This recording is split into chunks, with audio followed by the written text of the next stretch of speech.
इसी तरह से एक समुद्र का पुत्र शंखासुर देवताओं का शत्रु हुआ, उसको हमारे छोटे भाई विष्णु ने आज मार दिया।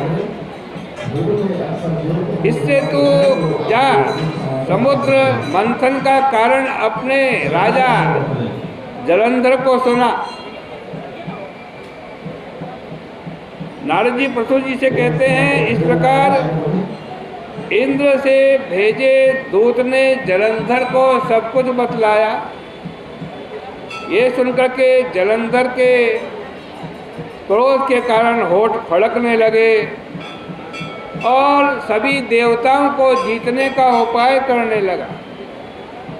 उस उद्योग में सब देवताओं तथा पाताल से सैकड़ों कोटि दानव आए।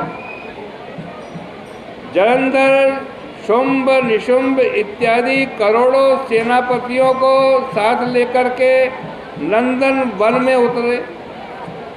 तब देवता अमरावती को, आज देवताओं की अमरावती को घेर करके आज युद्ध करने के लिए तैयार खड़े थे। देवता भी युद्ध करने के लिए निकले। देव और दानव में बड़ा भयंकर युद्ध हुआ। मूसल परिग बाण गदा शक्ति फरसा, इन सब अस्त्र शस्त्रों से देवता और दानव युद्ध करने लगे, लड़ने लगे।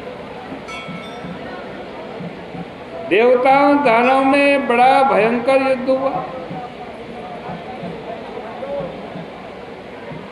आज कहते जो दैत्य मरता, द्रोणाचार्य आज कहते हैं मरने के बाद शुक्राचार्य जी दिव्य औषधि लाकर के उसे जिला देते। उधर बृहस्पति जी भी संजीवनी मंत्र के द्वारा देवताओं को जिलाने लगे, मरे हुए देवताओं को पुनः जीवित करने लगे। जलंधर ने मरे हुए देवताओं को फिर जीवित देखा तो क्रोध में आकर शुक्राचार्य से बोले, संग्राम में ये मरे हुए देवता पुनः कैसे जीवित हो जाते? क्योंकि संजीवनी विद्या तुमको छोड़कर और कोई नहीं जानता, ऐसा हमने सुना। शुक्राचार्य जी बोले कि ये जलंधर, देवगुरु बृहस्पति द्रोणाचल पर्वत से दिव्य औषधि लाकर के देवताओं को जीवित करते हैं, इसलिए तुम उस पर्वत का ही हरण कर लो। इस प्रकार नारद जी पृथु राजा से कहते हैं कि ऐसे शुक्राचार्य जी से कहा गया जलंधर द्रोणाचल को उखाड़कर समुद्र में डाल दिया, फिर संग्राम में आया। इसके पीछे देवताओं को मरे देखकर देवगुरु बृहस्पति द्रोणाचल की तरफ गए तो वहाँ उनको द्रोणाचल पर्वत नहीं मिला। तब कहा, अरे देवताओं भागो भागो, ये दैत्य शंकर जी के अंश से उत्पन्न हुआ है, इसको जीता नहीं जा सकता। इंद्र ने जैसा किया सो स्मरण करो। ऐसे गुरु के वचन सुनकर डरे हुए देवता जलंधर से डर करके भागने लगे, चारों दिशाओं में भागने लगे। भागे देवताओं को देखकर जलंधर ने जीत के नगाड़े बजा दिए और अमरावती स्वर्ग में प्रवेश किया।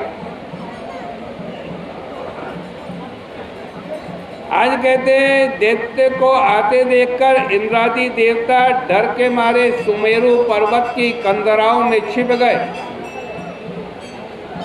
जलंधर भागे देवताओं को जानकर इंद्रादिक देवताओं को आज इंद्रादि देवताओं के अधिकार शुंभादि दानवों को दे दिए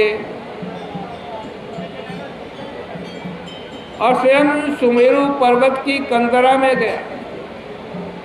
नारद जी पृथु जी से कहते, इंद्र सहित सब देवता जलंधर को फिर आता देखकर डर के मारे कांप गए और विष्णु भगवान की स्तुति करने लगे।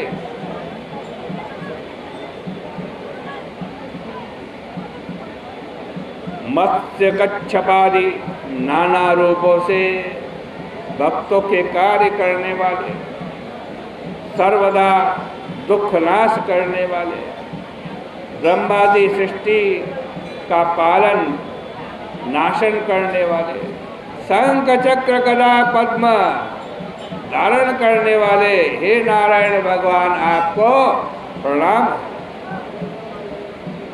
रमा वल्लभ असुरनाशक गरुड़ वाहन पीताम्बरधर यज्ञादि क्रियावर्धक शरणागत रक्षक आपको बारंबार प्रणाम है। जलंधर के मारे संतापित देवताओं के दुख रूप पर्वत का ध्वंस करने के लिए वज्र रूप और शेष पर शयन करने वाले तथा सूर्य इंद्र आज ये दो नेत्रों वाले आपको नमस्कार। नारद जी पृथु जी से कहते हैं, जो मनुष्य संकट नाशक इस स्तोत्र का पाठ करता है सो भगवान की कृपा से वह कभी पीड़ित नहीं होता।